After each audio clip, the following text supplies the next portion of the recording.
কেমন আছো বন্ধুরা? আজকে তোমাদের গুপ্তধনের সন্ধান গল্প বলবো। পূর্ববঙ্গের একটি পুরনো গ্রাম রুদ্রগড়। একসময় এই এলাকায় রাজত্ব করত রাজা রুদ্রনারায়ণ। কথিত আছে, রাজা মৃত্যুর আগে তার সমস্ত ধনসম্পদ একটি গুহায় লুকিয়ে রাখেন এবং সেটির পথ রক্ষা করতে তিনটি ভিন্ন ধাঁধা রেখে যান।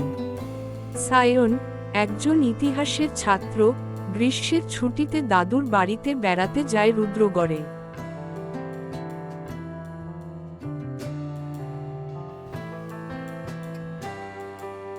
একদিন সায়ন দাদুর পুরনো বইগুলো দেখছিল। একটা বইয়ের মধ্য থেকে একটি ছেঁড়া মানচিত্র ও একটি নোট লেখা ছিল, যেখানে সূর্য ডোবে, পাহাড়ের ছায়া জমে, তিনটি পাথর যেখানে রেখেছে রাজা তার শেষ প্রতিশ্রুতি, সেখানে মিলবে সত্যের সিংহদ্বার। সায়ন উত্তেজনায় ভরে ওঠে। সে তার দুই বন্ধু ঈশান আর ময়ূরীকে ফোন করে।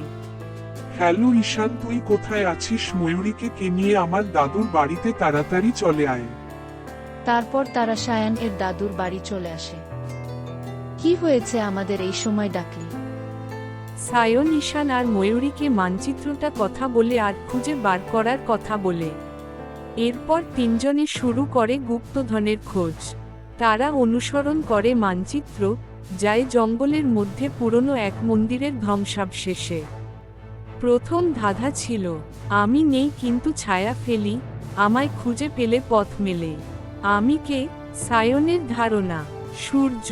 তারা সূর্য ডোবার সময় পাহাড়ের কাছে গিয়ে দেখে ছায়ার রেখা এক জায়গায় ইঙ্গিত করছে। সেখানে পাথরের নিচে মেলে দ্বিতীয় ধাঁধা, একটি ধাতব পাতে খোদাই করা। 3 না থাকলে আমি পড়ে যাই, 5 মিশলে আমি খুলে যাই। অনেক চিন্তা করে তারা বুঝে ফেলে এটা একটি তালার কথা, মানে হয়তো সেখানে একটা গোপন দরজা আছে, যেটা 3টি পাথর না সরালে খোলে না। তারা খুঁজে পায় এক পুরনো শিব মন্দির, যেখানে 3টি বড় পাথর একসঙ্গে রাখা। একসাথে টান দিতেই খুলে যায় মাটির নিচের পথ। ভেতরে নামে তারা অন্ধকার গুহায়। সেখানে পায় শেষ ধাঁধাটি, তোমার হৃদয়ে যদি থাকে লোভ, তবে পথ বন্ধ, যদি থাকে জ্ঞান ও সাহস, তবে এগিয়ে যাও।